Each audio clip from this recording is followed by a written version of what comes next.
Ah, the full moon. It's been a long time, but my curse must continue. Well, not so much a curse as much as like a thing I do voluntarily for fun, but, you know. There were some movies, terrible movies, movies so awful, no one would touch. Then came a Matthew, sad little Matthew.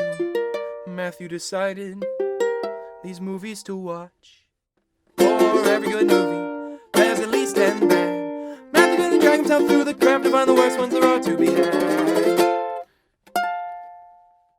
Today's episode, Ooga Booga. Hello, Internet. I'm called Matt.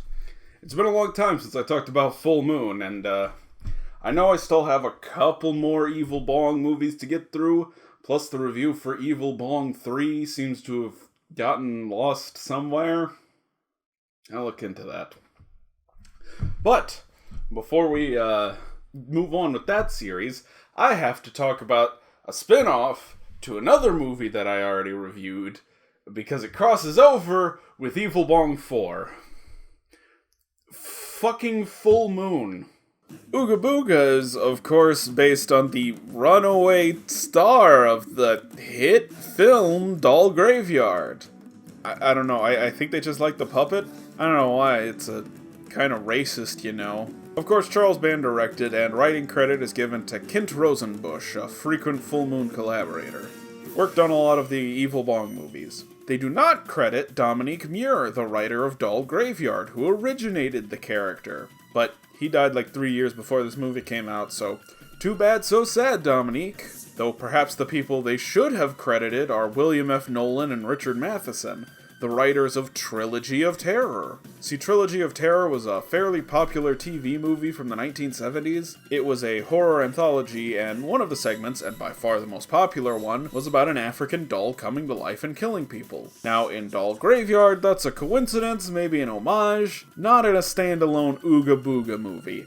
That has breached blatant territory, especially when they got Trilogy of Terror star Karen Black to appear in a scene in this film. She is not the main character, in fact it's the old Full Moon classic of probably only one day of filming, but that won't stop Full Moon from giving her top billing. Black actually has a lot of classic movies under her belt. Easy Rider, Nashville, 5 Easy Pieces. She's my favorite character in the underrated classic Come Back to the Five and Dime, Jimmy Dean, Jimmy Dean. Of course, she was also in Scott Shaw's Rollerblade 7, so a Full Moon movie is not the low point of her career. And she's not the only talent they roped into this, as Stacy Keach appears in this movie.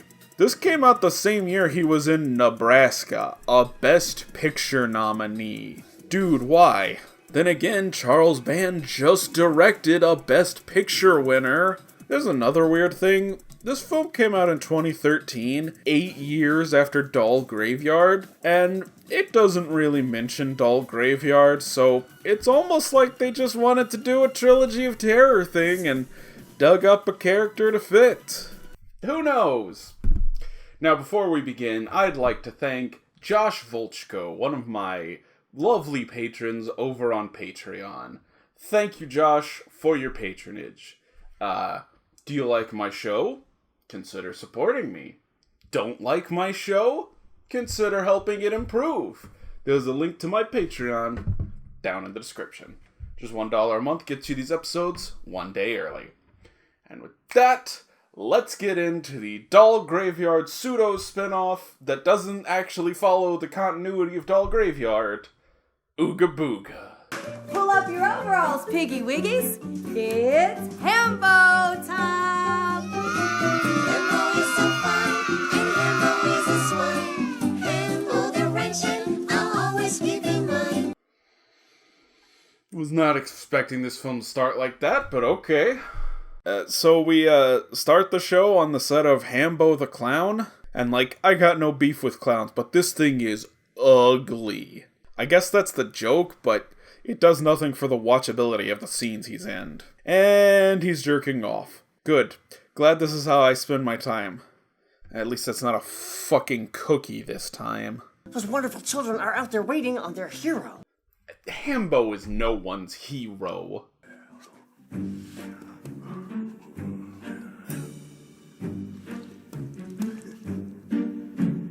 That's not his real nose, right? Like, it's falling off in most of these scenes. Like, even diegetically, that's supposed to be fake, right? And then he just straight up sexually harasses his co-host and gets fired. Then we meet Donna and Devin.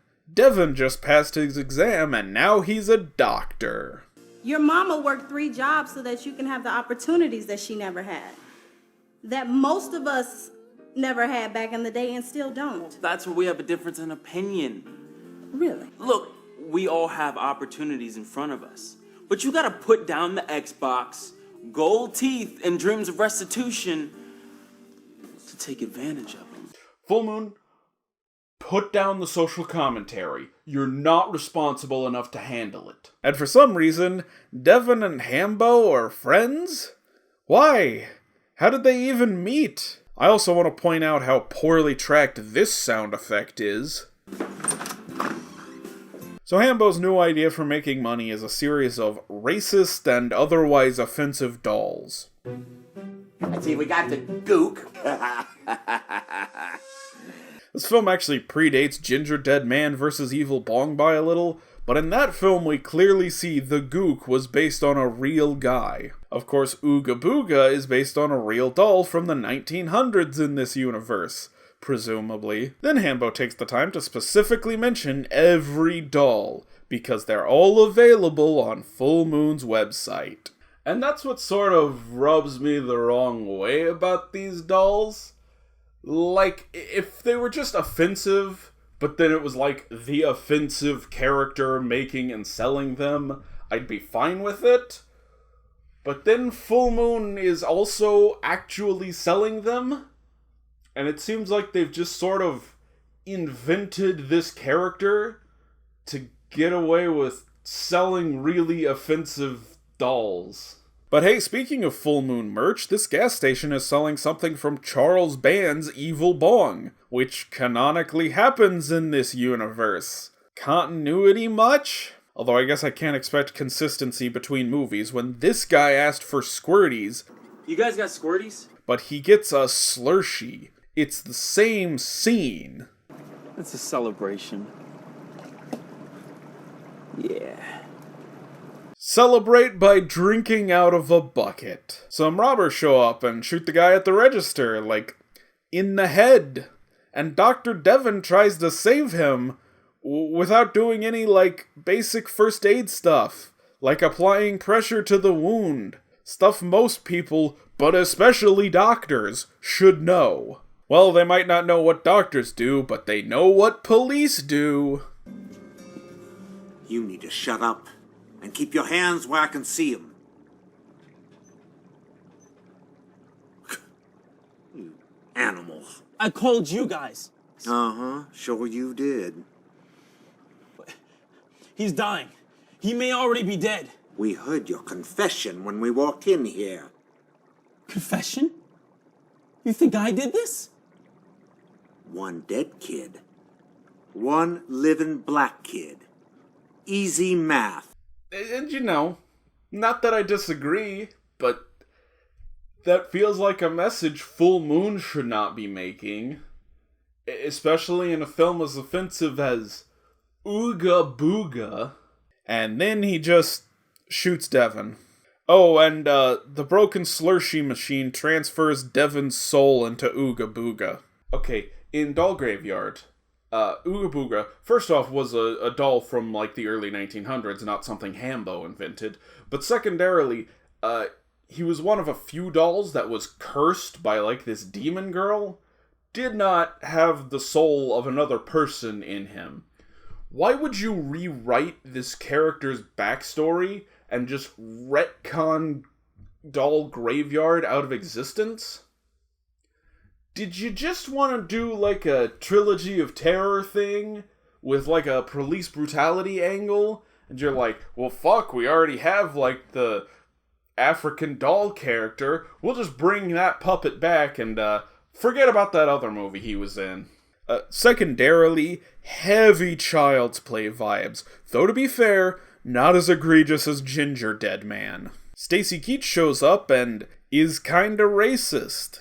You honkies will be sitting in a jail cell next to every coon and spick we sent there. They'd be happy as shit to see you. Yeah, and you know, I don't think that I could have even gotten you out of this jam. And even if I could, you'd have one severely stretched bunghole by the time I did. Still the best part of this movie. Aren't you supposed to do lines of cocaine? Probably a little easier than just snorting a giant pile of it. And don't you dare tell me Charles Band doesn't know how to do cocaine. The robbers are celebrating getting off scot-free as part of the police cover-up. And since they stole the security tape, there's no proof they were there. So put that in your pipe and smoke it.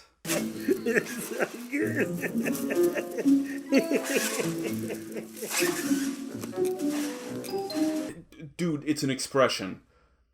Why would you do that? You know that shit's flammable.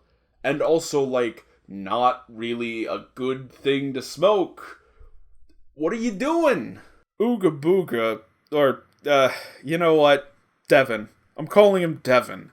Devin scares the shit out of Donna by showing up at their apartment in doll form. But he shows it's him by carving his name in the table. So how did you get in that? I feel that. So Devin's racist neighbor comes over and shit, I have that exact lamp. Oh, and Devin kills him. I think Boner here should take the first stab. Woo! I said I was gonna try to review movies with less rape in them. But, here we are.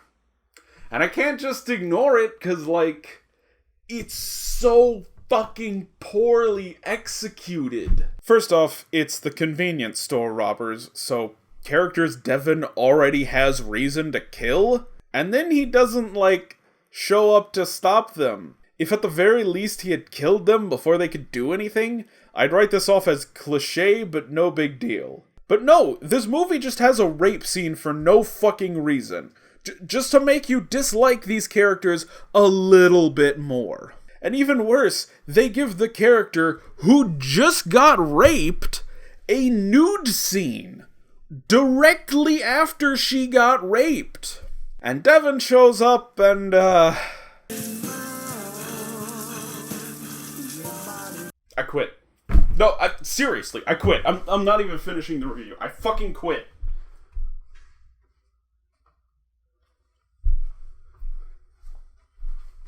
Okay, April Fools, I don't quit.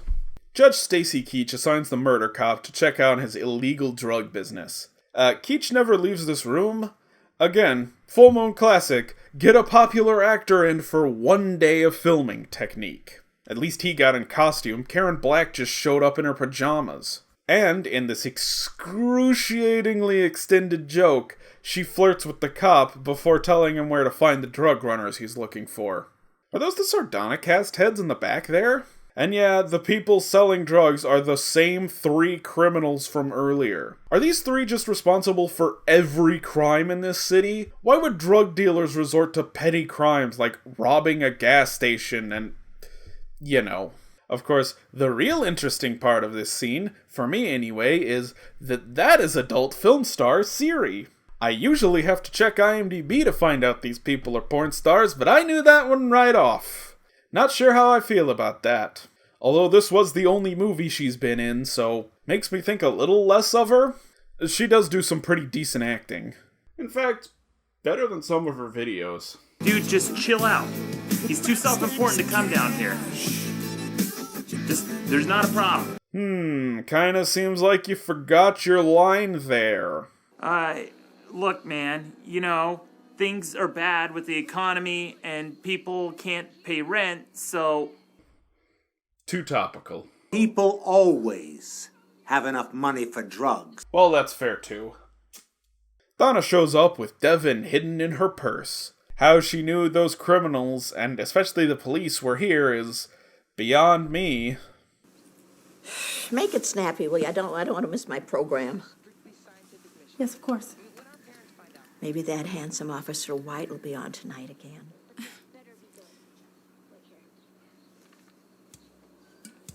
What? Haven't I seen you somewhere? No, I don't think so. I'm not from around here. No, I never forget a face. Must have been on the TV. You ever on TV? Don't think so. Get to the doll killing people.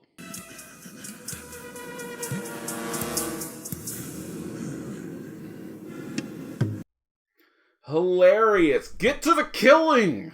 Then Devon attacks her, doesn't kill her, and then hides. Got you now, you little sucker. I saw this on the TV. Cause she was in a TV movie where this happened. And he steals her eyeball, just like he did with Brett in the other movie. You know, people can live without their eyes. Like, lots of people have had their eyes poked out. My grandfather had his eye poked out when he was like 6. And he's still kicking in his 70s. Donna comes into the criminal's trailer, unleashes Devon, and Siri is the only one smart enough to run out of the room. So she's now just below Stacy Keach for best character. Also, Donna unleashes her killer doll and then just shoots 2 of these guys. Donna's upset that they let the murder cop get away, but then decides they should pay his partner a visit. So you can't possibly find one cop, but you can find the other to help find the cop you're looking for. Plot convenience. And not only can she find him, she can break into his apartment. Lady, haven't you heard what police do to black people in apartments they think is theirs? This actually is that guy's apartment. Ah, but he's married to a black woman, so can't be racist. Now, this almost feels like Full Moon backpedaling a little. Like, they have the racist cop, so they have to go out of their way to show this cop is not racist. We're not saying all cops are racist, just so people don't get offended. But they've sort of inadvertently hit the nail on the head with this one. 'Cause, sure, not every cop is down with the racist murder shit, but you can't say anything about it. Cops who come forward are harassed and usually attacked by their fellow officers, you know? They're treated as traitors for coming out against bad cops. So the problem with our policing system is not just a few bad individuals, it's a few bad individuals who are constantly shielded from seeing the consequences of their actions. You know? They're just allowed to keep wielding the power they abused in the first place. There's also a problem I have with the police about, like, you know, voluntarily, uncritically upholding an unjust legal system, but, you know, this is a movie about a puppet that jerks off, so let's not go there. Anyways, the bad racist cop shows up and fights Donna. First, you put a sweet apple in its nasty mouth. Where'd she get that apple? Anyway, that guy's dead, meaning Devon's unfinished business is finally finished, and he can move on. And by move on, I mean kill Stacy Keach, and then appear in some Evil Bong sequels for no reason. The end. And that's Ooga Booga. My fucking god. They put a little more effort into this than most Full Moon movies, but it's got a serious tone problem. It wants to be semi-realistic and make social commentary on real-world issues, but it also tries to be a goofy, irreverent Full Moon movie. So not only does the message come out muddled, it's hard to take seriously. Police brutality in America, especially against racial minorities, is an incredibly delicate topic, and this movie really does nothing for it. It's also a mess in terms of story structure, and some of the acting sucks, but that's par for the course for Full Moon. It is generally above their usual standards, but that doesn't make it good. I'm just glad to get this over with without incidents. Hold it there! It is I, Killer Twinkie! You see, I was created by a clown who was also a cow, and I am now possessed by the soul of Charles Band. Come for my revenge. Charles Band? Charles Band is still alive, dumbass! Oh, then I'm gonna go jerk off. Hilarious. If you want some context for Ooga Booga, you check out my review of Doll Graveyard so you can see the film that it completely retcons out of existence. And until next time, I'm Matt, and I got a Twinkie on my couch jerking off.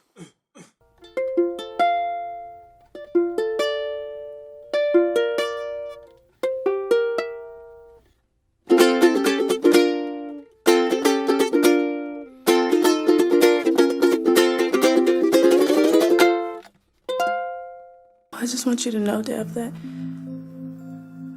I love you. I know, girl. And I love me too. Give me a little shot.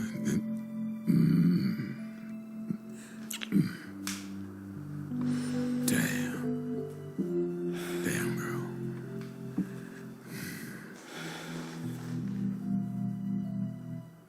You wanna know why they call me a finger puppet? Fool! No one can defeat Killer Twinkie. Whoa!